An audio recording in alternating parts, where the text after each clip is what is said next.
Namo tassa bhagavato arahato samma sambuddhassa. Namo tassa bhagavato arahato samma sambuddhassa. Namo tassa bhagavato arahato samma sambuddhassa. Good afternoon, everyone.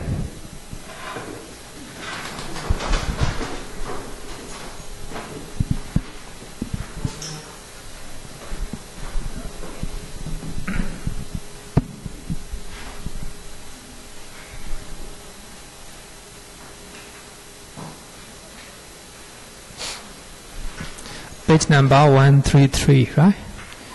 We are learning about competing doors, right? Doors.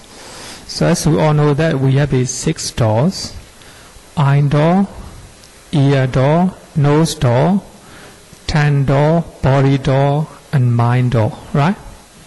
So these are 6 doors. Here we also have to take note there is a door-free Cittas as well, right? Door-free Cittas. So in the eye doors, 46 Cittas can arise. So what are the 46? Here, the first one is a 5-door advardin Citta, right?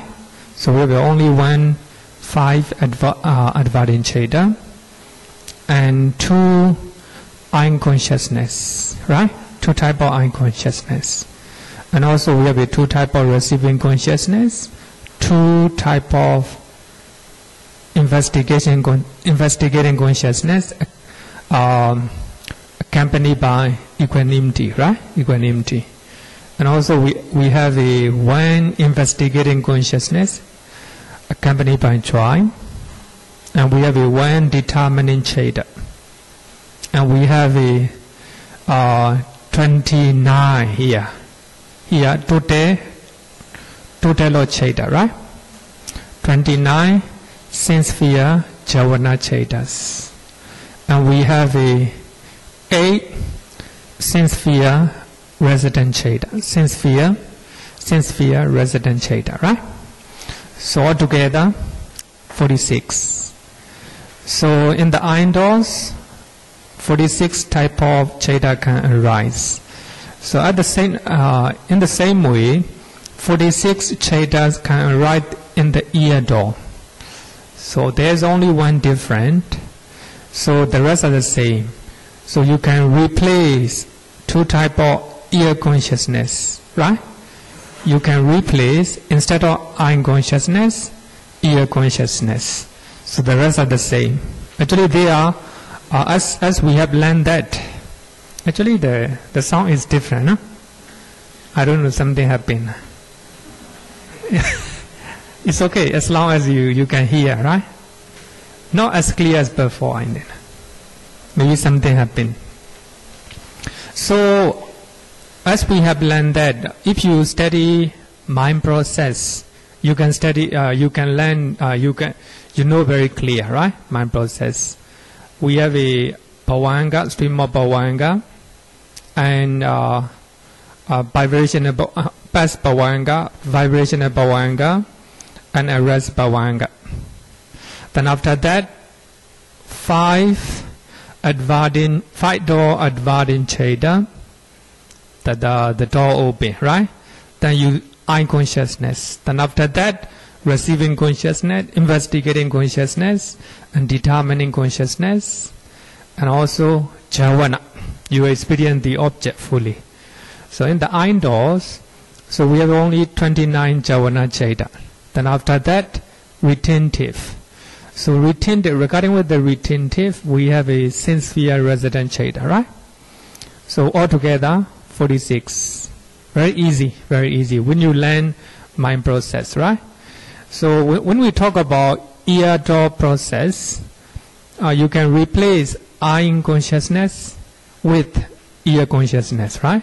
5 door advardin Citta consciousness, then ear consciousness, receiving consciousness, investigating consciousness, determining jhāvana, and retentive, like this, right? Equal like this. So in the ear door also we have a 46. Nose door also the same thing, 46. But the difference is here, nose consciousness, right? And the tongue door also 46. The difference is only here, tongue consciousness, right? Tongue consciousness. Body door also the same thing. So 46, but the difference here, difference is here. Two type of body consciousness, right? Two type of body consciousness. So the rest are the same. So when we learn the first 5 doors, eye, ear, nose, tongue, body doors, so altogether you can combine 54 sense sphere Cittas, right? 54 sense sphere Cittas. Now let's go to the mind door. In the mind door, 67 Cittas can arise, right? 67 at the behind, can you see them? If you cannot see them, you can see the page number 133, right? 133. I think that is very important. And next chapter also, you have to come back this one again. If you know right now, next chapter you don't need to learn, right? So therefore they are linking each other. So here in the mind doors, we have a 67 Cittas. So what are the 67? In the mind door process, as we all know that mind door advancing Citta, right? Mind door advancing Citta, the mind door open, then right away experience the object. Because in the mind, it is very quick, right? So therefore, after mind door advancing Citta, right away jhāvana. So all the jhāvana can arise in the mind door. We have a 55 jhāvana Citta, right? We have a 55 jhāvana Citta. So here in the mind door, then after jhāvana we have a retentive, right? 11 retentive Citta or ārammaṇa Citta, right? 11 ārammaṇa Citta. So when determining Citta, so in the case of mind door process, we do not use determining Citta. We use it mind door advancing Citta, right? So therefore, determining Citta or mind door advancing Citta, the same, right? The same. But in the mind door process, we will use after bhavanga, the mind door open. So that is mind door advancing consciousness, right? Then after that, jhāvana. So all the jhāvana Citta can arise in the mind door. So that means mind door advancing Citta jhāvana 56, right? Then we have 11 retentive Citta. So altogether 67, right? In the mind door process, in the mind door, so 67 Citta can arise. How about door free? So the door free means, so we have a investigating consciousness, 2 type of investigating consciousness, accompanied by equanimity, right? Equanimity. Another one is here, sense sphere resident Citta. We have 8 sense sphere resident Citta, and also we call it 8 great resident Citta, right? Resident Citta. And also we have a sublime, 9 sublime resident Citta, altogether 90. So we have learned previous week. So these are called door-free Citta, because they do not arise, they do not have any connection with the 6 doors in this life, right? They do not have any connection. So therefore, when the bhavanga Citta arises, So you do not know, right? You do not know, you do not, even though you see with your eye, if the Pakiṇṇaka Citta arises in your mind, you cannot see. Then if you are, especially when you are sleeping, right? The best example is when you are sleeping, total sleep. So there are series of Pakiṇṇaka Citta. By that time, even though you hear a bit noise, you will not know. Because your Pakiṇṇaka Citta do not have any connection with the doors in this life, right? For what he know, and next session we have to learn, right? Next session we have to learn. So these 90 Citta are called door-free Citta because they do not have any connection with the 6 doors in this life, right? In this life. Then we have to combine all these one. Here you can look at this line. Know all the doors, right? Know all the doors. So here, number 1, 5 door advāra. 5 door advāra. So here, 5 doors. So that means 5 door advāra consciousness can arise in the 5 doors. It is not difficult because you can see here what are the 5 doors? Eye, ear, nose, tongue, body, right? So therefore 5 door advāra consciousness arise in the 5 doors. Eye consciousness arise only 1 door, that is eye door, right? Same thing, ear consciousness arises only 1 door. Nose consciousness, 1 door. Tongue consciousness, 1 door. Body consciousness, 1 door, right? So the last one is total number of Cittas, right? Total of Citta. So we have 2 type of eye consciousness. So these charts are used by the Burmese. So this is not Bhikkhu Bodhi, you can see it in this book.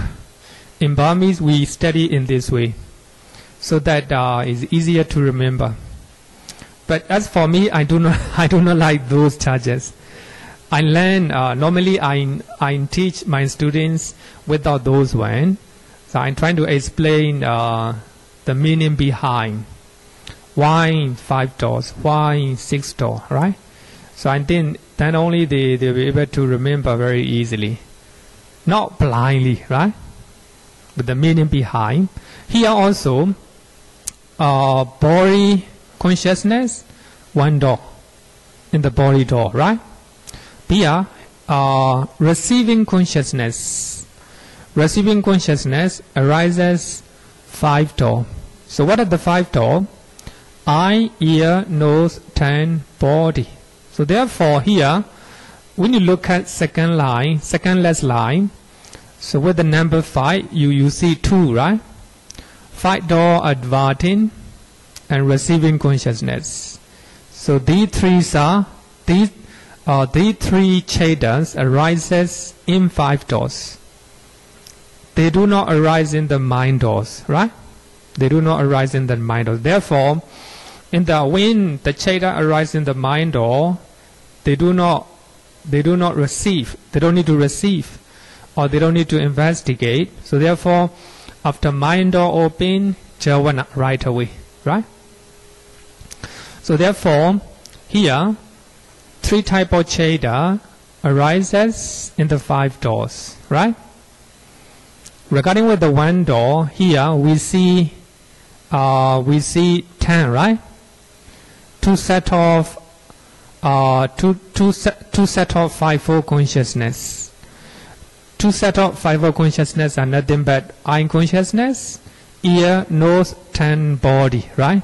Altogether 10. 2 type of 5-fold consciousness. So they arises in 1 doors. And you can see another one here, right? Here. Supply here. Supply and supramundane javana Citta arises in 1 door. Supply and supramundane javana Cittas. Altogether 26. Altogether 26. So also, as you all know, that these are jhana chaitas, mundane jhana and supra-mundane jhana, right? So they arises only in one door. So what is one door? So you can see here, mind door, right? Mind door. So therefore, Javana Cheda, Magga Cheda, Phala Cheda arises only in the mind, not outside. Some people think that Nibbana is in heaven. The Buddhas and all Arahants stay there, right?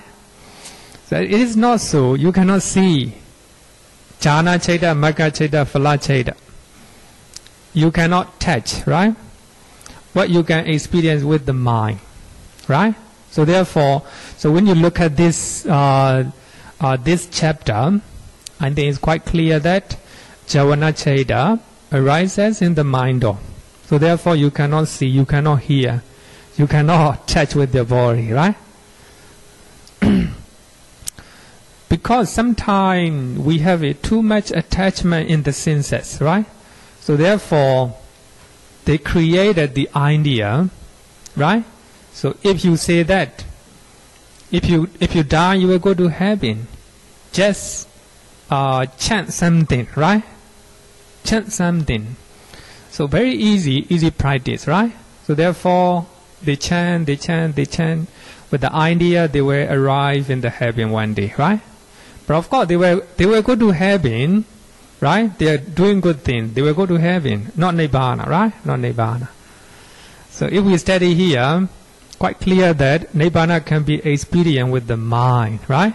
Because it arises in the mind door, right? It arises in the mind door. So when you look at one door Cheda, then here 26, here 10, two set of fivefold consciousness and sublime and supra-mundane Javana Cheda altogether 36, right? So these 36 arises only in the one door, right? Only in the one door. But they have different doors, right? Different doors. Two eye consciousness arise in the eye door. And 26 Chetas arises in the mind door, right? So you have to know in this way. And look at 6, right? 6 doors. But here, if you look at this one, investigating consciousness accompanied by equanimity, right? Equanimity that arises in the 6 doors. In the 6 doors. If you look at here, investigating consciousness accompanied by equanimity can arise all the 6 doors. Eye, ear, nose, tongue, body, mind, right? Body, mind. And also you can look at this one. Investigating consciousness accompanied by joy, right? Accompanied by joy. And they can also arise in the 6 doors, right? In the 6 doors. So that means, but here, investigating consciousness is divided into two consciousness accompanied by equanimity, one accompanied by joy, right? The reason is that I will explain why they split two, right? So at this moment, remember that 3 of the investigating Chetas arises in the 6 doors. Look at another one here. Sincere Javana Cheda, right? Sincere Javana Cheda arises in the 6 doors. All the 6 doors, right? All the 6 doors. And here again, sincere resident Cheda arises in the 6 doors, right? In the 6 doors. So altogether, here is 2, 1, this one, determining Cheda also, 4, and this one is 29, that means 33, and here 8. That means 40, 41, right? 41. 3, 1, 4. This one is a 33, right? 33, 41, right? 41. So all these 41 cheda can arise in the 6 doors, right? In the 6 doors. But among the 41, so we have to divide. We have to split again. So look at this one, door-free cheda, right? Door-free cheda. So among the 41 cheda, 2 types of investigating consciousness accompanied by equanimity. It can arise either in the 6 doors or door-free, right? Door-free. So we have learned in previous lessons that not yet. I have written it down later, right? So here, 2 types of investigating consciousness accompanied by equanimity can be in the 6 doors sometime, and sometime it doesn't have any connection with the 6 doors, door-free cheda, right? Door-free cheda. And also you can look up here. You can look at here, sense-sphere resident cheda, right? Sense-sphere resident cheda. In other words, it is called 8 great resident cheda, right? So this one also sometimes arises in the 6 doors, but sometimes arises in the door-free, right? Door-free. So therefore, among the 41, we have to split 31 and 10, right? 31 cheda arises in the 6 doors all the time, right? All the time. But 10 cheda means 2 types of investigating consciousness accompanied by equanimity and 8 sense-sphere resident cheda. These are 10, right? So these 10s sometimes arises in the 6 doors, but sometimes there is no contact with any 6 door. Door-free. The reason is that when these 10 cheda, investigating and sense-sphere resident cheda, so when they arise, when they function, when they perform the function of bhavanga and river linking and death, right? So when they perform those functions, bhavanga, death, river linking function, so they don't have any connection with the 6 doors. So therefore, in those functions, so they are called door-free. But when they perform investigating function, and when they perform retentive function, they can arise in 6 doors. So therefore, these 10 cheda sometimes arises in the 6 doors, sometimes they are door-free. They do not have any door. They do not have any connection with any door, right? Understand? Okay, happy. Because it's not, I want to say, not really easy, no? We must understand. So, here, 31 cheda arises in the 6 doors. So what are the 31? You can look at here, right? Investigating consciousness accompanied by joy, and determining cheda, and 29 sense-sphere javana cheda, right? So all the 31 cheda arise in the 6 doors. And 2 types of investigating consciousness and 8 sense-sphere resident cheda, altogether 10. So these cheda sometimes arises in the 6 doors, sometimes there's no connection with any doors. So they are called door-free sometimes, right? But here you can see the 0, right? That is called door-free.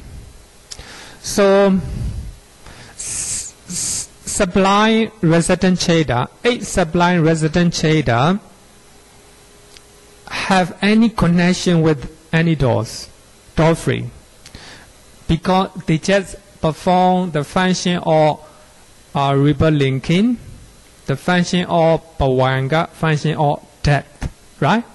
So therefore, in this life, there's any connection, right? There's any connection with any doors. Therefore, they are called door-free, totally door-free. Understand? I think you understand, so right? Now I think that up to here we have learned that 3 Cheda, 5 door advarin Cheda, 2 type of receiving Cheda can arise in the 5 door, and so here 1 door, 2 set of 5-4 consciousness, and 26 sublime and subramani javana Cheda arises in the 1 door. In the 1 door, right? Then investigating consciousness accompanied by joy, determining Cheda, and sense fear javana Cheda. So the 31 Cheda arises in the 6 doors.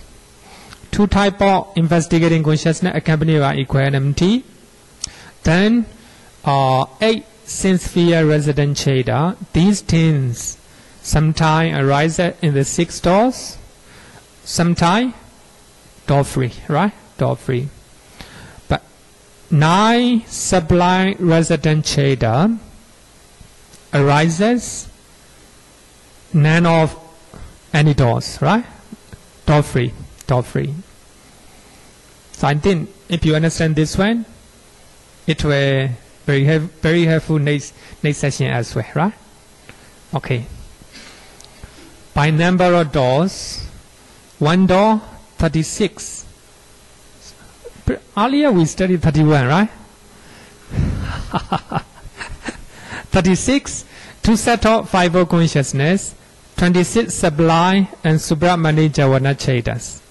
Oh, of course, altogether 36, right? Not 31, right? Or 1 door. Or 31 is a 6 door, right? 31 is 6 door. 36 in 1 door. Then 5 doors, 3 Chedas, 5 door advarin, 2 type of receiving Chedas. 6 door, 31 Cheda. Investigating Cheda accompanied by joy, determining Cheda, 29 sense via javana Chedas, right? Then either 6 doors or door free. We have a 10. So these 10 Cheda sometimes will arise in the 6 doors or door free. 2 investigating Chedas accompanied by equanimity, 8 great resident Chedas. If these Cheda perform the function of investigating and retentive, they arise in the 6 doors. If they function rebirth, like continuum and death function, they are door free, right? We have learned this one. Then purely door free, 9 Cheda, 9 sublime resident Cheda are purely door free, right? Purely door free. So therefore, these 9 Cheda cannot arise in the human realm, because that is the rebirth linking, Bhavanga and death consciousness in the Brahma realm, right? If somebody say that, tell me which Chedas do not arise in the human realm, then you can answer 9, right? 9. The reason is these 9 Cheda can arise in the Brahma realm because they perform the function of rebirth linking in the Brahma realm, and the function of bhavanga and function of death in the Brahma realm only, not human realm. But you can attain jhana, supramundane and mundane jhana in human realm, right? So only resident cheda do not arise in the human realm, but wholesome cheda and functional cheda can arise in the human realm, right? In the human realm. Any question? No question, right? Okay, thank you. Now let's go to next session. Next session is called ārammaṇa. Objects, right? Objects. It is not new. It's not new. It's not difficult. It's not. I think in this chapter, I think this one is the most difficult one for me. I don't know for anyone, because I need to explain how to say. But of course, just teaching is not difficult. But if you ask question, I may have a difficult time. Because sometimes I cannot I cannot explain the reason behind, right? So this part is very difficult for that one. I don't know, let's see. Object ārammaṇa. So here, Minyō Abhidhamma used two terms to talk about this chapter, this session. So he used the word ārammaṇa.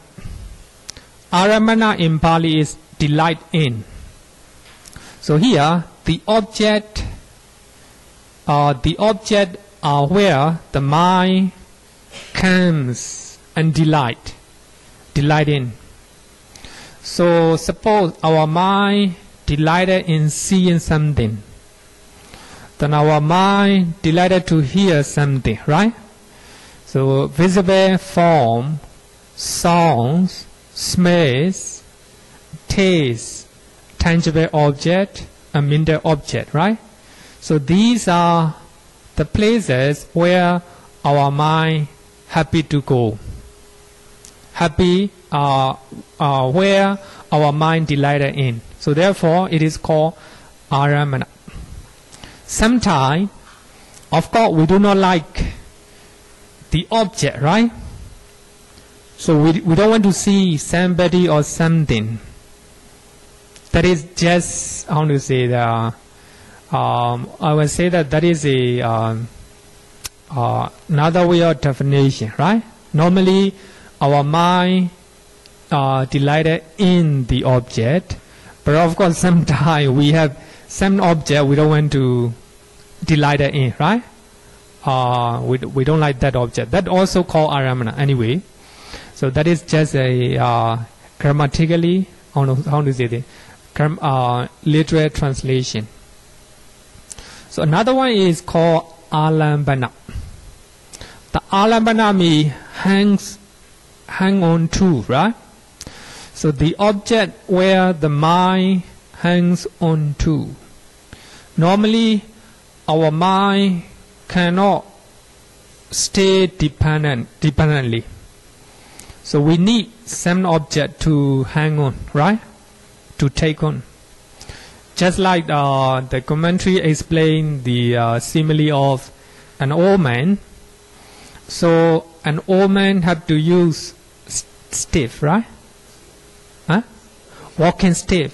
The walking stick is something he have to rely on. He have to hang on, right? Just like that, our mind need one object to hang on. So without seeing something, your mind cannot stay. Without hearing something, so therefore, our mind arises based on one object, right? One object. So therefore, the object are something that our mind hang on to, right? That is a meaning. But you can forget about all these meaning. If you just know ārammaṇa as the object, inept, right? Inept. You don't need to remember. Just as a plain name, right? For those who want to know further, right? You don't need to know everything. Just take it as the object, right? The object.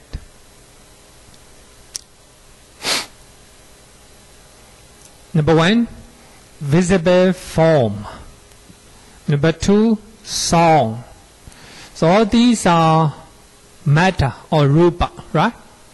So we have a rupa and we have a satta, right?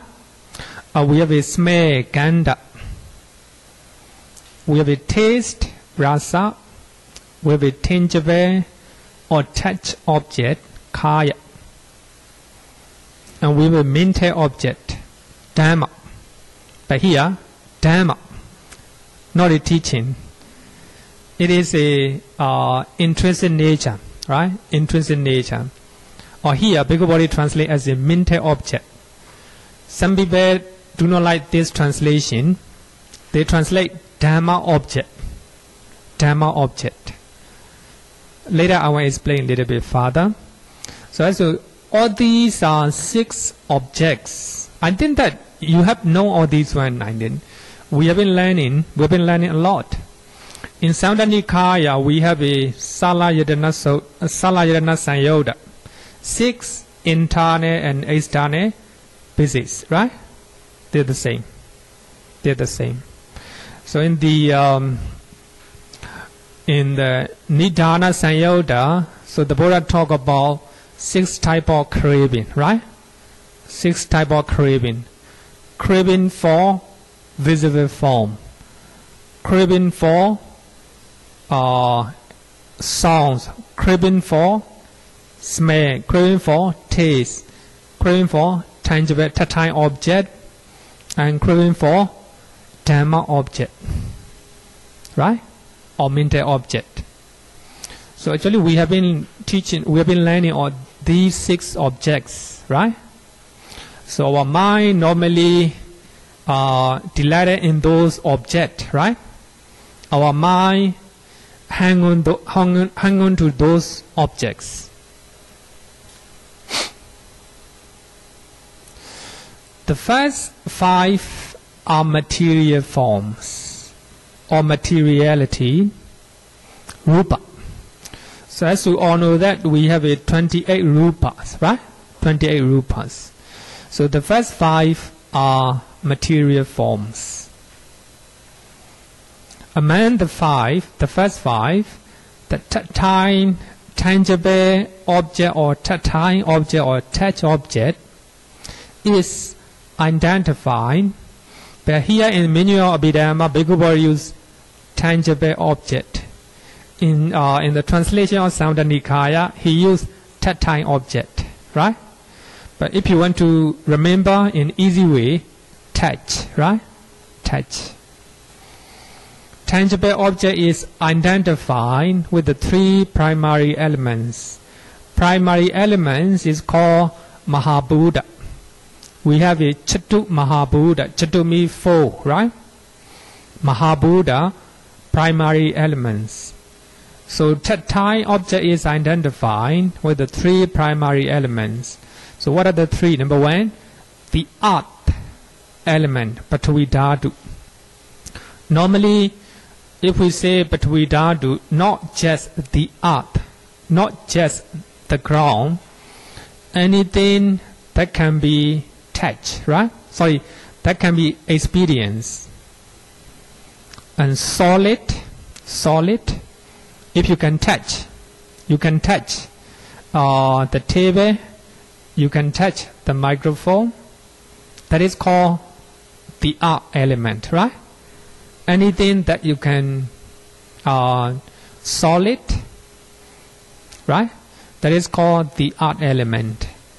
So actually in the meditation method, the Buddha gave 4 great elements, the method of 4 great elements. So 4 great elements can be found in your body, in your environment, and everywhere.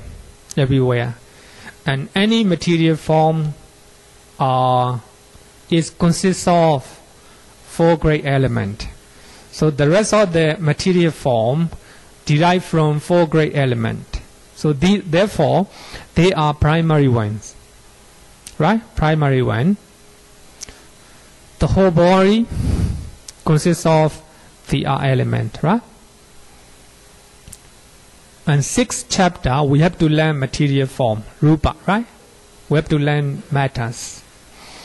The earth element, sometimes we translate as a solidity, right? Solidity. Number two, the air element.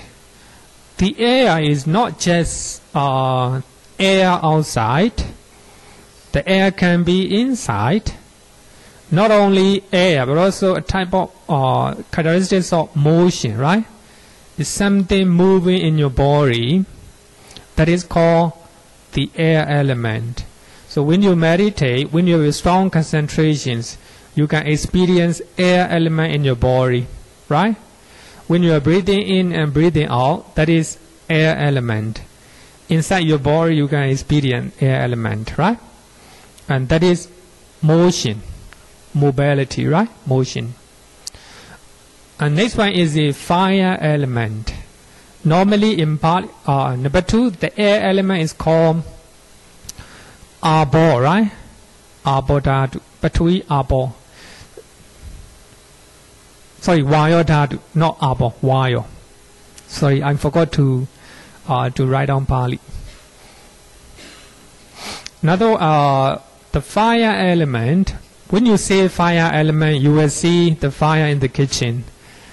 Not like this, right? Not only the fire in the kitchen, but of course fire in the kitchen consists of a lot of fire elements. So therefore it is too distinguished, right? Easy to identify fire element, right? Fire element.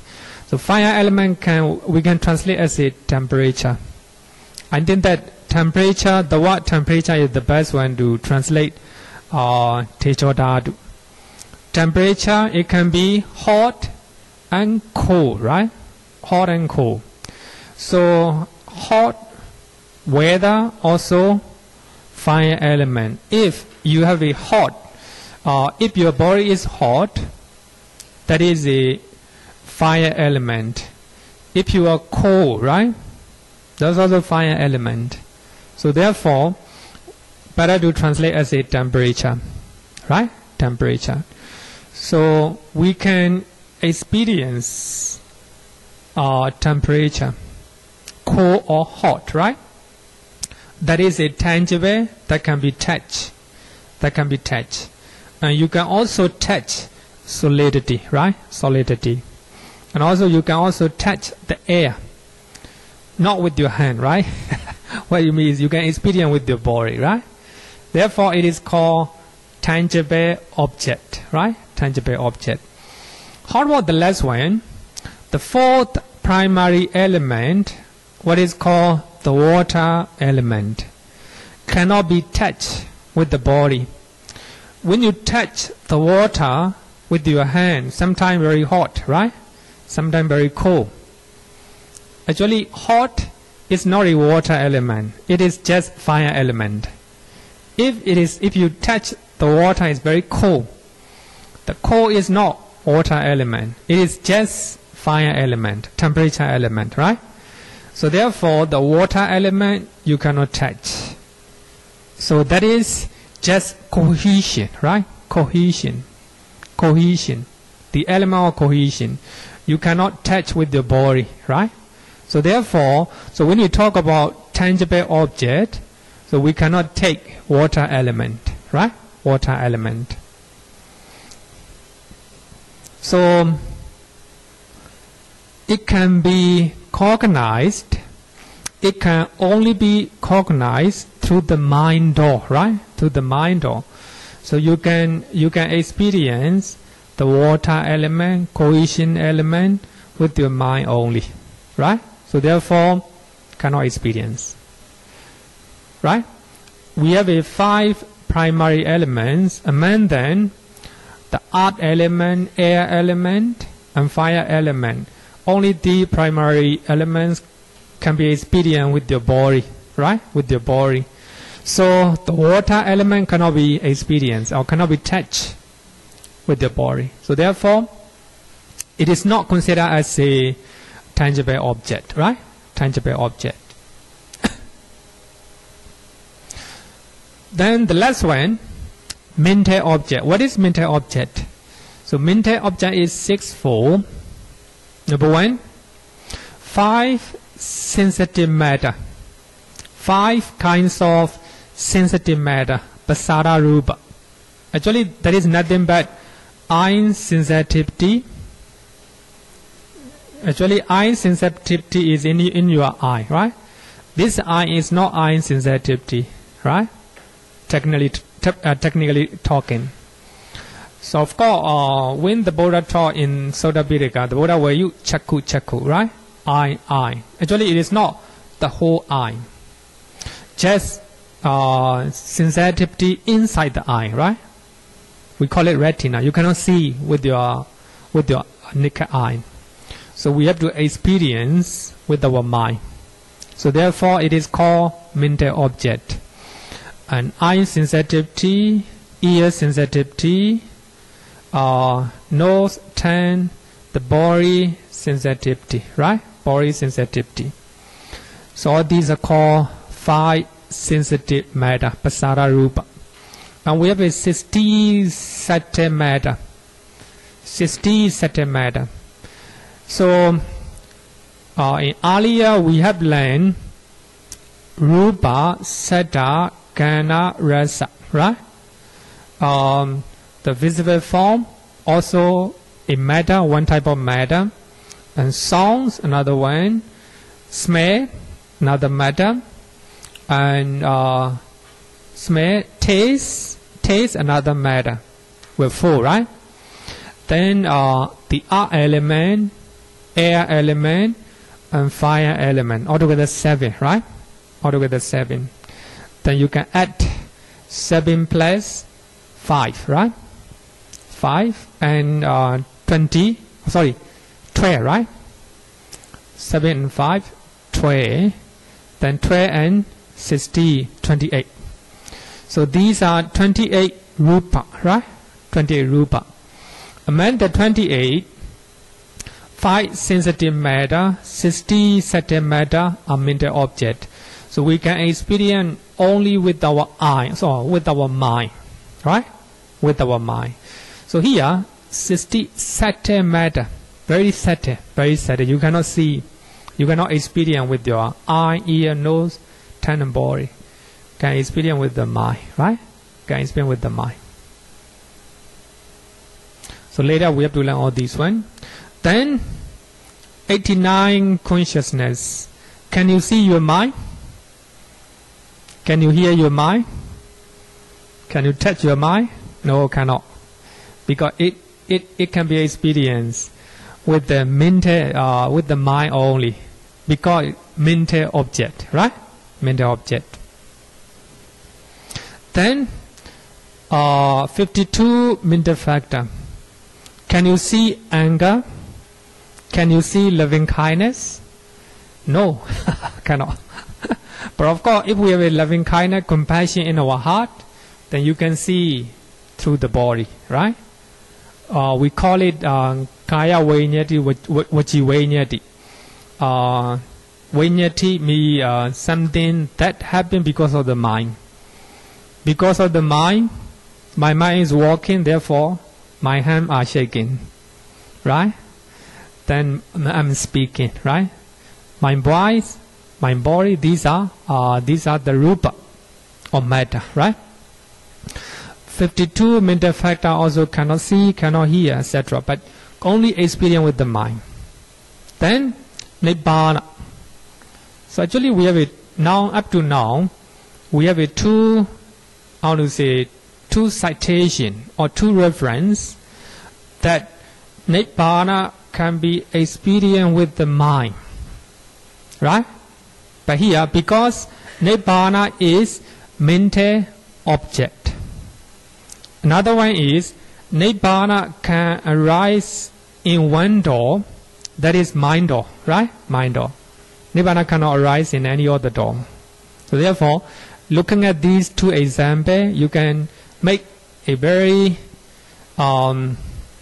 you can make a safe conclusion that nibbana can be experienced with the mind. Not a normal mind, But we will see which Citta can experience the Nibbana later, right? Later. Another one is concept, Paññatti.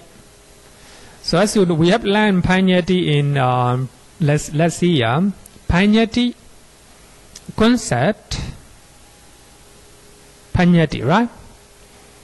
Can you see your name? Can you hear your name? No, cannot. What you hear is the voice, right?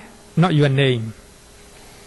So therefore, names, the mental images in your mind are concept because you constructed in your mind. They do not exist really. They do not exist. Our mind created those names, mental images in our mind, right? So therefore, the aim of Abhidhamma is overcome concept and go to Paramattha, right? Because we have a lot of problem because our mind hang on concept, name, mental images in our mind, right? We cannot go to Paramattha, ultimate reality, right? So if you can go up to consciousness, mental factor, there is not a problem, right? Not a problem. So concept, our mind created a lot of concept in our mind, mental images in our mind. So these concepts also cannot see, cannot hear, etc. So they can be experienced with the mind only, right? With the mind only. So therefore, they are called mental object, ārammaṇa. So here we have to take note, what is the meaning of Dhamma? I think it's very important. I think we should know it. I think when I teach Satipatthana Sutta, I have explained what is Dhamma, right? Dhamma can be a lot of meaning, but here the Dhamma means intrinsic nature. Intrinsic nature. The intrinsic nature, so that means intrinsic nature or phenomena. I don't know how you understand English word phenomena. We have a mental phenomena, a material phenomena, right? Phenomena. So suppose we have a lobha, dosa, moha, right? Greed, with a greed, with a hatred, and we have a delusion, right? So these are intrinsic nature, a natural phenomena that exist to everyone, right? Not only the kings, not only the poor people, not only men, not only women, to everyone, right? So these intrinsic nature exist. If you have a greed, so there are cause and effect. Because of greed, you have something, right? Because of hatred, you have a result.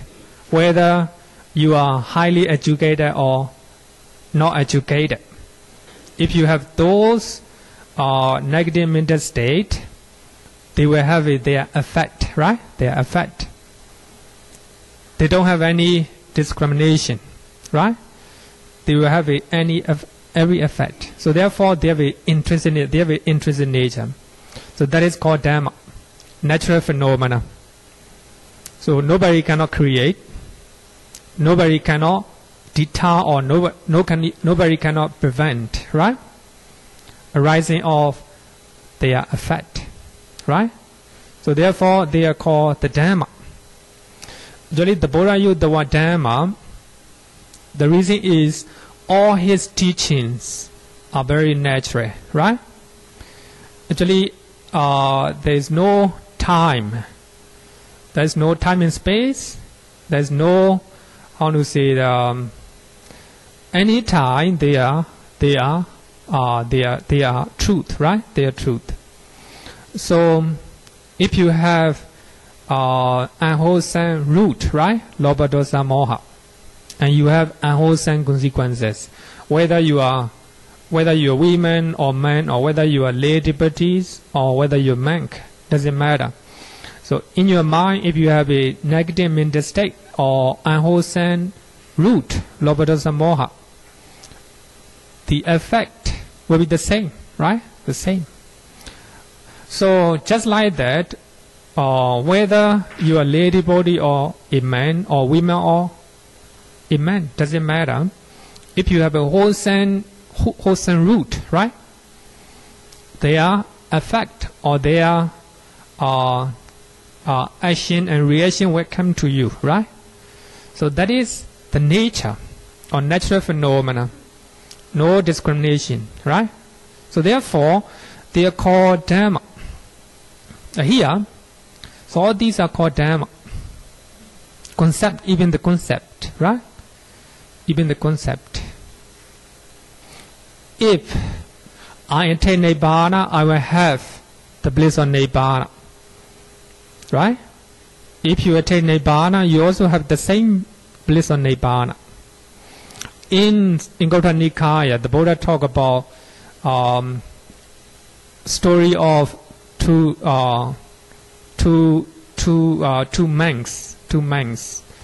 Actually, the daughter of King Kosala, her name is called Sumana, and Sumana came to the Buddha. Sumana. The princess came to the Buddha, and she asked the question. And the Buddha, there are two monks who is always delighted to give away his belongings. Another one is stingy. They have the same sila and samadhi and panya. And when they die, what will happen? And the Buddha said that when they go to heaven, what will happen? And the Buddha said that the one who always delighted to give, and he will have, he will be superior to the other one in terms of lifespan, in terms of beauty, in terms of enjoyment. Actually, the Buddha talked about 4 or 5. But later I will teach in Dana and Thursday class, right? Thursday class, maybe in next lesson or the other lessons. Then the princess asked one time, when they die from heaven, and suppose they have a rebirth in human realm again, what will happen? The one who always delighted to give, and he will be superior to the other one in terms of lifespan, in terms of wealth, in terms of beauty, etc. Right? Then the princess again, I said, and they will become a monk. They were ordained as a monk again, and what will happen to them? And the Buddha said that the other monk who always give, for him it will be easy for him to get the rope, the food, the accommodation, and the medicine, right? And also his friends and companion will treat him very well, right? Very well. That is the result of dana. And the princess continued to ask, what happened when they attain enlightenment? Is there any different? And the Buddha said, no, no different, right? Whether somebody among these two, one is delighted to give, generous, the other one is stingy. But when they attain enlightenment, the bliss of Nibbana is no different, the same. So therefore, Nibbana is called Dhamma, intrinsic nature, right? Whether it happened to the women or men, whether it happened to a man who is generous, a monk who is stingy, no different, right? So therefore, the bliss of Nibbana, intrinsic nature, that is called Dhamma, right? It's called Dhamma. Actually, normally, looking at that one, we normally use Dhamma as a teaching, right? Dhamma as a teaching is not a literal meaning. Literal meaning is intrinsic nature, right? Intrinsic nature. So when you look at the Four Noble Truths, right? Four Noble Truths. Suffering, intrinsic nature. Suffering in your mind, suffering in my mind, the same, right? Intrinsic nature. The Dhamma, suffering in the minds of the Buddha, same. So therefore, no different. So those suffering are called Dhamma, right? Dhamma. So here, regarding with the mental object, ārammaṇa, so we have a sixfold, 5 sensitive matter, 16 subtle matter, consciousness, mental factor, nibbana concept. So actually, when we talk about mental object, we can also experience visible form with our mind as well, right? Don't forget that. When we talk about ārammaṇa or mental object, we can take everything, including visible object, sounds, smell, taste, and tangible object as well. But the Buddha classifying 6 types of object that he wants to show the listener, he wants to show the people for understanding, to have a better understanding, right? Normally, we have a happiness, either happiness or suffering when we see something, right? So therefore, our eye, visible form is very important. So therefore, the Buddha take it as a one category, right? Sounds are very important. Because of the sounds, we are happy. Because of the sound, we are not happy, right? So therefore, it's very important to be mindful what you hear. So therefore, it is easier for him to teach, right? So therefore, he categorized into 6 objects. Actually, any type of object can be called mental object because we can experience with our mind. Anywhere, right? Anything. Okay? Any question? Okay, let's go. Here, Cittas, objects, and times. We are talking about object, right? We have 6 types of object. And we will study which Cittas take which object. Number 1, as you all know that we have learned in previous such session, 46 indoor Cittas take visible form as their object. So in the indoors, we have 46 Cittas, right? 46 Cittas can rise in the indoors. So those Cittas take visible object, right? But when you see something with your eye, it is the present. You cannot see with your eye past form, right? You cannot see with your eye with the future form. What you see is in the present, right? In the present, not the past. So when you think that you see the past visible form, that means not in the indoor. It is just in the mind door. In the future also, just in the mind door. So therefore, in the indoors, you can see only present visible form. So therefore, Cittas, objects, and times. 46 indoor Cittas take present visible form, right? Like that, 46 ear or Cittas take the present sound, right? The present sound. So when you hear somebody is gossiping about you yesterday, it's not in the eye doors, not ear doors, right? It is only in the mind door. But you record that memory, right?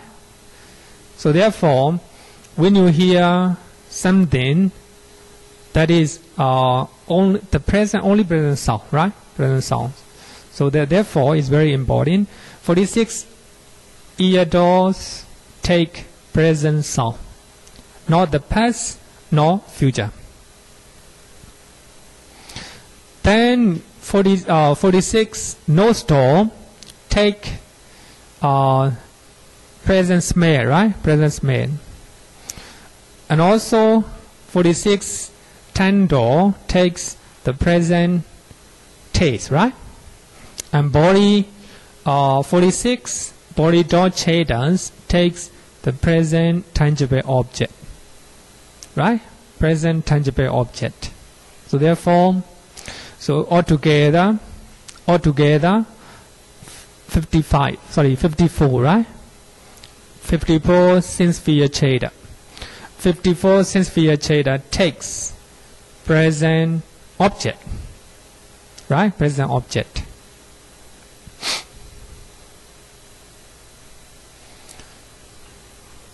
Okay, it's okay, right? So we have a 67 mind door Cittas, 67 Cittas that arise in the mind door. So these Cittas take the object that pertain to the present and past, future, and also independent of time. In other words, we can call it timeless. So therefore, when you visualize something in your mind, that means it happened in the mind. So the mind can visualize past form, right? And past sound as well. Then you can recall the sound that you hear yesterday, right? And you can recall the sound that you hear this morning. And tomorrow you have an appointment with your boss, and you will think about how you will talk, right? And you will think about how your boss will talk. You will hear in the sound and visualizing the boss image, right? Those are the future, right? Your mind, only it happens in your mind, not with your eye and ear, etc., right? So therefore, 67 mind door Cittas can take either present, past, future, even timeless, right? Independent of time. So here, what is independent of time? Independent of time or timeless, kala vimoda. You know, vimoda, liberation, or vimoda means free, right? Free. It is free from time or independent of time. I could worry you this one, right? Timeless. Refer to Nibbana, Nibbana and concept, not is. Nibbana and concept. So Nibbana is timeless. The reason is in Nibbana there is no without arising. Nibbana is timeless because its intrinsic nature, sabhava or dhamma, the same. Intrinsic nature, sabhava, nature, is without arising. Normally, our mind arises, right? Our mind arises. In Nibbana, there is no arising, upada. There is no change or present, titi. And there is no passing away, bhavanga, right?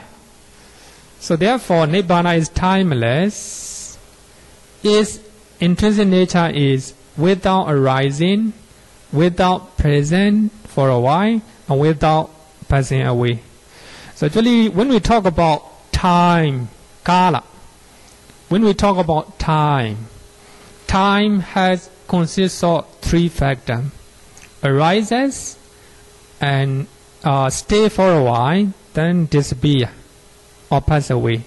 So only we have three time moment. We can call it time. Nibbana, there's no arising, no cessation, no stay for a while, right? Actually, we can call it arising, upada, stay for a while, titi, then disappear or passing away, bhanga, right? So nibbana, there is no upada, titi, and bhanga. It exists, right? Nibbana is reality. So therefore, regarding with the nibbana, there are so many discussions, right? So many discussions. Nibbana doesn't have any time and space. So sometimes people, especially people those do not have real experience, they have they think about nibbana in with a lot of logic, right? A lot of logic, and they write the books. So therefore, it became Buddhist philosophy. Especially when you read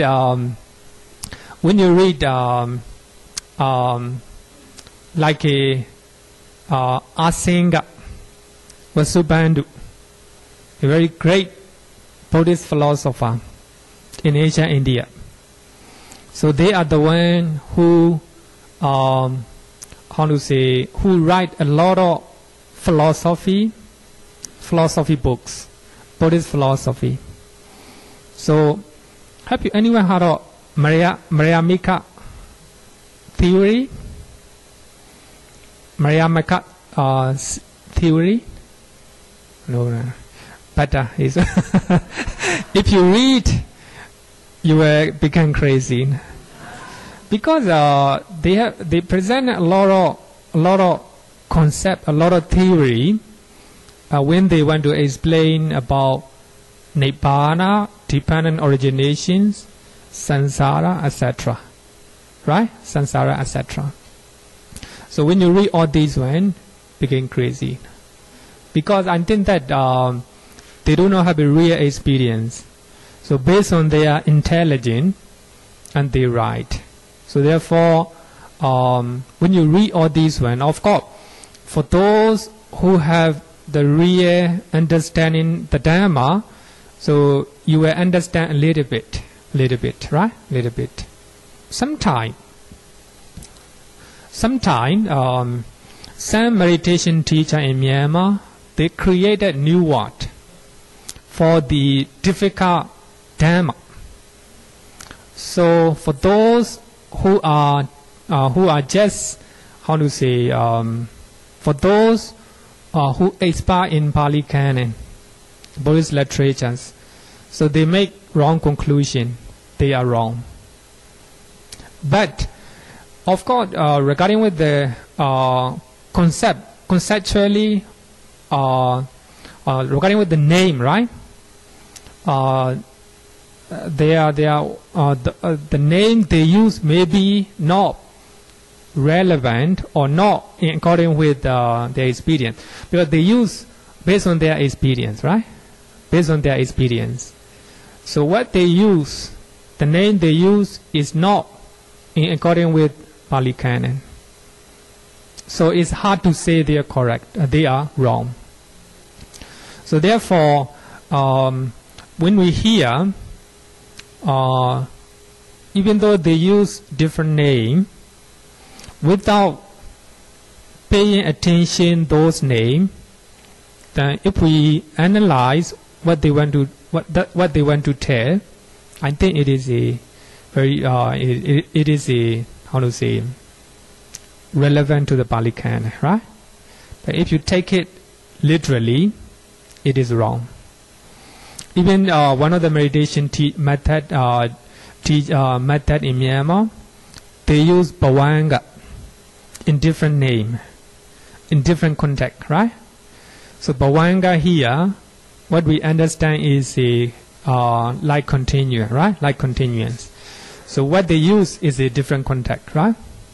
So by just looking at that name, so we cannot make conclusion, right? We cannot make a conclusion. So here, so they explain about, many teachers explain about the theory of Nibbana, right? So without really understanding the Nibbana, if we deviate from Pali Canon, it's very dangerous, right? Very dangerous. Sometimes things are beyond our knowledge. So therefore the Buddha used the word Attakavachara. Attakavachara. Attakavachara means beyond our thinking. Sense experience are beyond our thinking, beyond the logic, right? Beyond the logic. So in Kalama Sutta, just merely logic, just merely you think that it is logical. By just thinking like that, you cannot take it as a truth, right? Take it truth. So therefore, just like when you attain the fourth jhana, there's no breathing. Breathing totally stop, right? It is not logical, right? Beyond the logic. But we cannot say that it is wrong. So in the cessation attainment, so when you are in cessation attainment, there's no mind, there's no consciousness or no mental factors. So those mind and mental factor totally stopped, right? Just like a dead body. But there is some differences, right? Some differences. So therefore, so here when we talk about Nibbana, there are a lot of theory. It is hard to I want to say, sometimes it's very complicated. So when we look at Pali Canon, it's very simple that if you do not have a Lobha Dosa Moha, Nibbana, right? Nibbana. So Tathēnga Ne Buddha, actually Buddha used Tathēnga Ne Buddha. So when you don't have Lobha Dosa Moha right now, that is Tathēnga, temporary Nibbana. Tathēnga Ne Buddha, temporary Nibbana, right? So when you look at in this way, it's easier, right? Easier. So here, Nibbana, so there's no arising or no passing away, no stay in the present moment. So therefore, we cannot say there is no time and space in Nibbana, right? Nibbana. So therefore, but we have to take it Nibbana as a mental object, but we can experience with the mind, right? It is timeless. We cannot say in the past, future or present, right? In the matter of our mind. So if we have Magga and Phalaccheda, we can experience Nibbana, right? Nibbana, anytime. So therefore, timeless. Regarding with concept also called concept are also timeless because they are devoid of intrinsic nature. They don't have intrinsic nature or sabhava. Because in the intrinsic nature we have arising, right? Arising and stay for a while and passing away, right? 3 times sub moment. So in concept, there's no such a one, right? There's no such a one. So therefore, concepts are also called timeless. So 67 Cittas can take past, present, or future, even timeless, right? So that means anything they can experience. 67 Cittas can experience anything. Because it's mind, right? It's the mind. Any question? Okay. Now let's talk about 90 door-free Cittas. 90 door-free Citta. So as we all know that these 90 door-free Citta do not have any connection with any doors in the present, in this life, right? So they take 6 objects. So they also take 6 objects.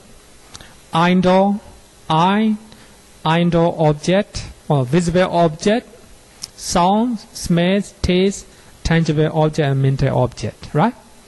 So these 90 door-free Citta can take 6 objects.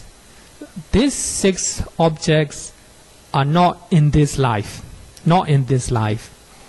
Apprehended in one of the 6 doors in the immediate preceding life, right? Preceding life, in the previous life. As either it can be present or past object, as or as a concept, So as you all know that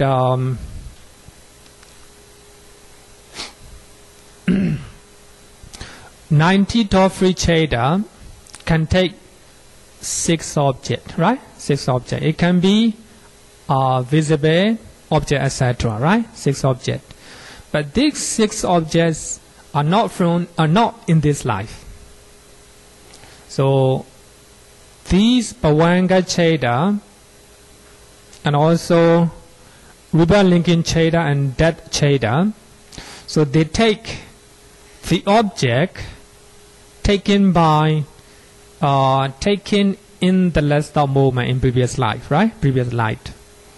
I have given many examples. Suppose then you die, when you are dying in previous life, and somebody is chanting for you, right? Then you hear the voice chanting, Karaniya Mata Gusalena, like that, right? So you hearing the chanting, the sound of the chanting. So while you are listening to the chanting, you die, right? You are the let-out moment. You are the let-out moment. Take the object of the song, right? That is what that means. So here, door-free Citta, that means rebirth linking Citta, take the sound object of previous life. So that is what we call the last thought moment, right? The last thought moment. Then suppose when you are dying, and you see something or one of your family member, right? So he or she is crying. So looking at your children or your family member, and you have your heart stop to function, then you die. What will happen? Your rebirth may not be good, right? Maybe you will have too much attachment to your family members, and you will become a ghost, right? Likely you will become a ghost. So you are the let-out moment. You are relinking Citta in this life. Will take the objects of visible form, right? Visible form, like this. Suppose in previous life you take poison, right? Poison. Because, poison, right?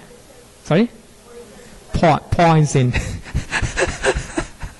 Please take note, my friend. Actually, she is taking note. I need to, sometimes, some word very difficult to pronounce. Something that kill you, right? So, in previous life, you're taking poison, right? Poison. Then, because of that, you die. So, you are object. The relinking, the object or your relinking consciousness will be taste, right? Taste. Because of that taste, you die. So therefore, anything. Suppose why in previous life you're going to die, and you think about a good deed that you have done in the past, right? With your mind. So therefore, it can be mental object, right? Mental object. Then somebody, how to say, you die, suppose, not you die, no. not good to say, eh? Somebody was killed in the car accident, right? He was dying with the, pain, great pain in his body. So his relinking consciousness will take the object of tangible object, right? Tangible objects. So here, what I mean is 90 door-free Cheda, in other words, Bhavanga Cheda, relinking consciousness Cheda, relinking consciousness, and death consciousness. So they take any one of the six doors, right? 6 doors. In the immediate preceding life, in the previous life, as either present, right? Either present. When you die in the car accident, present, right? Present. And past. And you think about good deed that you have done in the past, right? It will be past. Object. Or as a concept here, look at it here. There is no future, right? There is no future. So therefore, there is no future object, right? There is no future object. Just present and past. Present and past. And also concept. So sometimes you die thinking one name or one mental image in your mind, right? That's concept. Thinking about that one, you die, right? It can be either past, present, or past, or concept. So here, present me is good to take note. As we all know that the lifespan of materiality, the lifespan of rupa is 70 times longer than lifespan of the mind, right? Mind has only 3 set moments: arising, stay for a while, and passes away. That is the lifespan of the mind, right? Then the lifespan of rupa or matter is 70 times longer than the lifespan of the mind, right? Consciousness. So therefore, suppose, as I said earlier, that you die listening to chanting, right? Listening to chanting. So chanting is the song, right? That is material form, songs. By listening to that song, you die. Then, as soon as you die, you have a rebirth linking consciousness. Consciousness is the mind, or the mind, right? The mind has only 3 set mind movement. But here, the song is longer lifespan. Even though you hear in previous life, but that song will hang on to the past life, to this life, present life as well, right? Present life as well. So therefore, you are rebirth linking Cheda, take the object of present song, right? Even though you are death consciousness finished in previous life, then after death consciousness and rebirth linking consciousness, right? That consciousness already dying, but the sound that you hear not dying yet, because it is 70 times longer than the mind. So therefore, you hear present sound. You are rebirth linking consciousness take the present sound object, right? Present sound object. So therefore, it is either present or past. Past is very clear. So when you die, thinking of a mental object, right? Thinking of a name or mental image, That is concept. There is no time, right? But okay. Now there is one situation that we are facing. The person normally is critically ill, let's say maybe some cancer. Probably he will be sedated under, those what call it, painkiller or whatever, you see. So in that case, probably they are semi-conscious or no. So whatever chanting that you try, probably they may not be able to hear. Conscious. Yes. Yeah, but even some of them, they suffer from severe illness. They are sedated.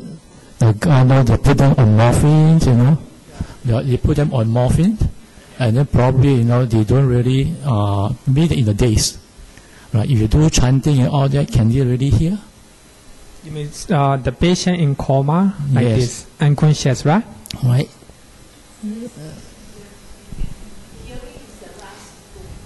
It's the last go.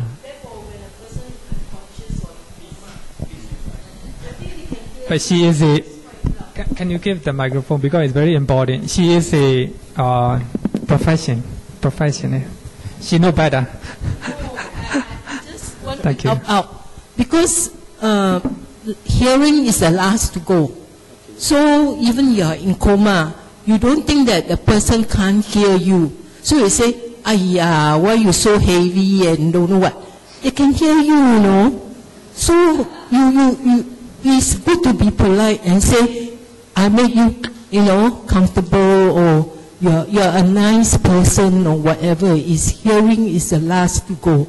That's why when people die, you say, "Please don't go, please don't go." You thought the person already gone, but he can hear you. So sometimes they will give you an answer, and that will frighten you also.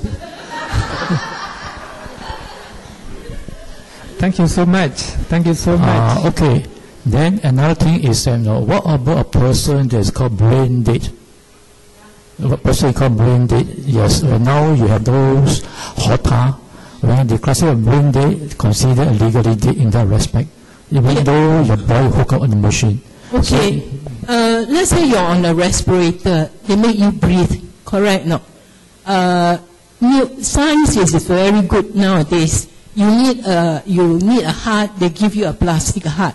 You need a kidney, they give you a plastic kidney. So there's no problem. But then, how do we define death? We normally take a brain wave. And if the brain wave is just straight line, it's a straight line, that means the person is dead. Last time we used to look at the eye, isn't it? Then the pupil dilated, death. But actually the brain still, have that brain wave. So now we take the brain wave to confirm that it's death. No more question lah. 4:30 already. No. So okay. Now the next situation is that basically normally you look at the machine. If there's any wave 6 frequency, the brain is there. Then when the thing becomes stationary, so the brain is dead. Now the thing is, if the person is in hospital, probably you don't even know when the brain stops functioning. So the last thought moment of people doing chanting on that, he could miss that. No, when patient died, when patient is dead, what you do is you go and check the pupil. Normally, if you die, your pupil will be dilated. Okay? It will not constrict because you try and shine a torch into your eye, your pupil will just constrict. But in a dead person, the pupil will be dilated. So last time we used to be using this sort of very not scientific method because you haven't invented the machine, correct? So you shine, then you say, dilated. But it can be a head injury where one side of the pupil is dilated. Whereas when you see that the pupil is dilated, so you take a brain graph to see that is this a straight line. But basically, for me personally, I don't want resuscitation. You just let me go. I think there is a better way to go. More gracious, I think. Okay, thank you so much. Actually, a very good discussion regarding with the brain death, and also we were in next session. The last session, we have as we all know that the Buddha said that our mind arises based on the heart, not the brain. So we discussed further in that session. So for the time being, I want to add a little bit about coma, right? Sometimes we call it unconscious, right? But they hear normally. We have a lot of stories. Even 2 days ago, one of my students asked me, and her father is in coma and unconscious, and he became conscious, and he even eat the food he like, and he have a lot of messages to his family. Then later, a few days later, he died, and that is in coma, right? Now another story I hear in the I read in I listen in the YouTube. So one of the lady who is Indian descent, who is Indian, who live in Hong Kong, I think, and she talk about her experience. She is going to die. She's going to die, and she is her body and her mind split. So actually, her body is lying down in the hospital bed. Then of course, his relative, he hear everything, what the daughter talking to her, and what the daughter is talking to his family, and actually he doesn't have any pain. Her body and her mind split. So just like according to her, so her mind is looking at her body. Actually, no suffering at all. She went to leave her body. Then her husband came into the room and approached near her body and talked to her that very gentle way, "My love, come back." Because of that attachment, she come back. So therefore, even some people are in coma or unconscious, and then they hear. So therefore, in when we talk about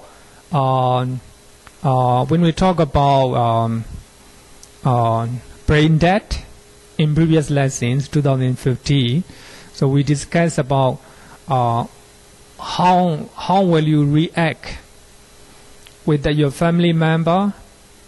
You have to decide whether you have to remove the machine or not. Actually, if you let the patient live with the help of machine, you have to spend a lot of money. If you cannot afford, what will you do? Actually, I still remember one of my students at the time discussed about give her opinion, and which is very beautiful.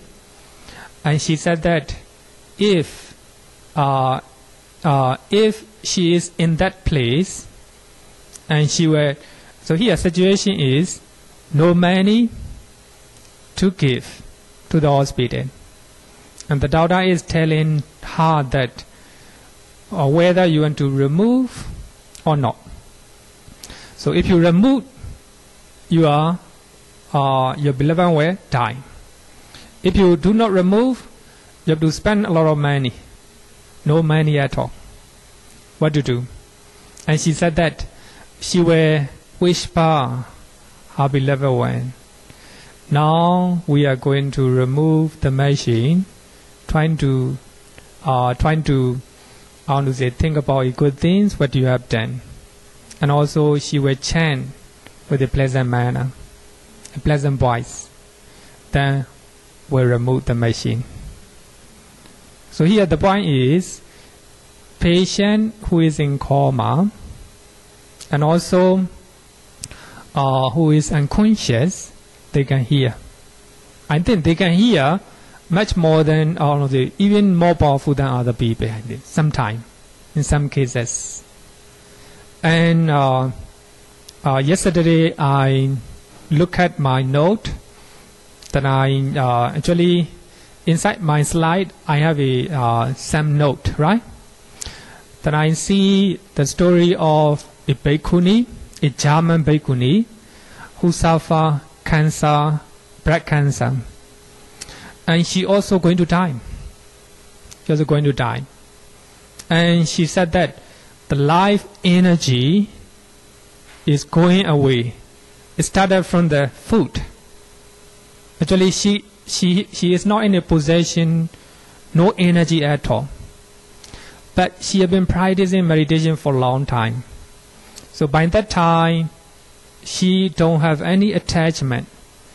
He practiced letting go. Just observe what happened. And she said that there is no pain, no suffering.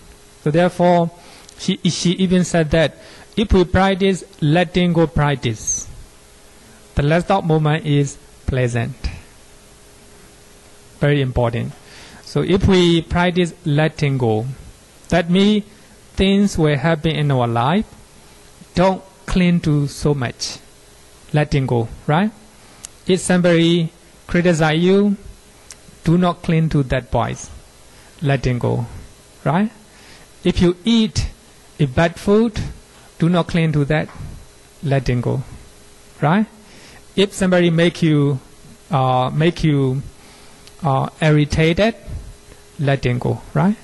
So if we practice letting go, the last moment is pleasant. If you want to read the full story, go to my Facebook.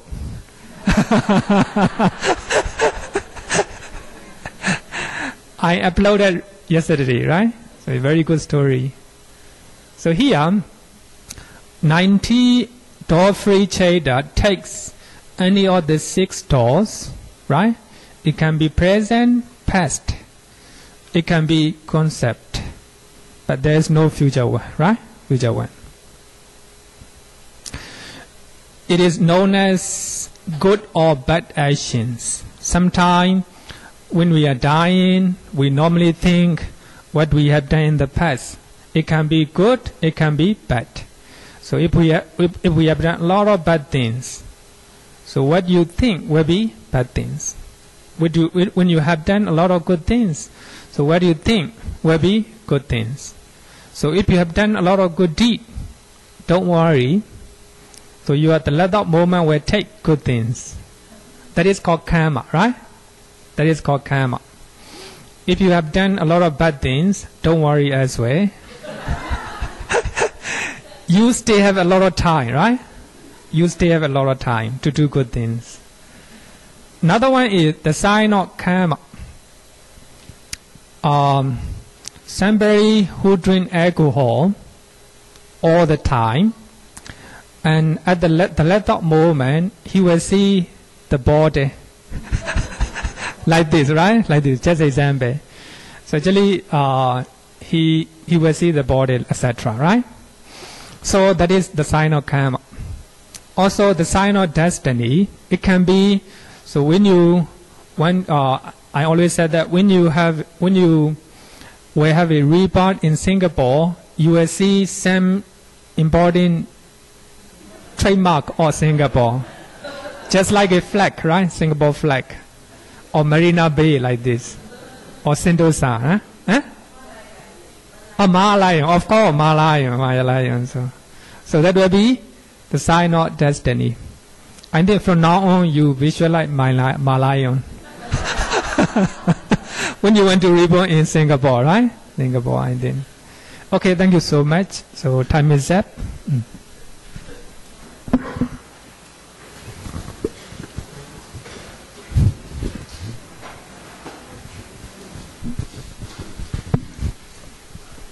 Yovada Tampavaro Manu Jesu Sakya Muni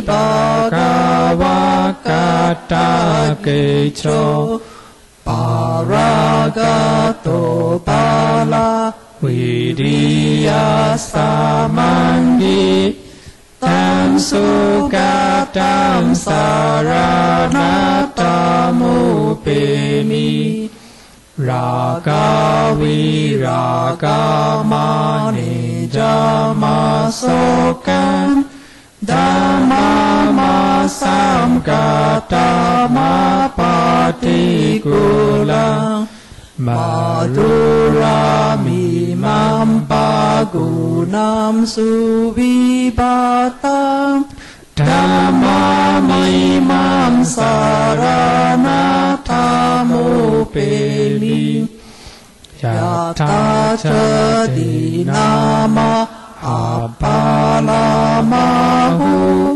Catusu sisu purisa yogesu Ataca pugala dhammadasate Sanghamimam saranatam upemi. Sadhu, sadhu, sadhu. Thank you, Bhante. Thank you so much.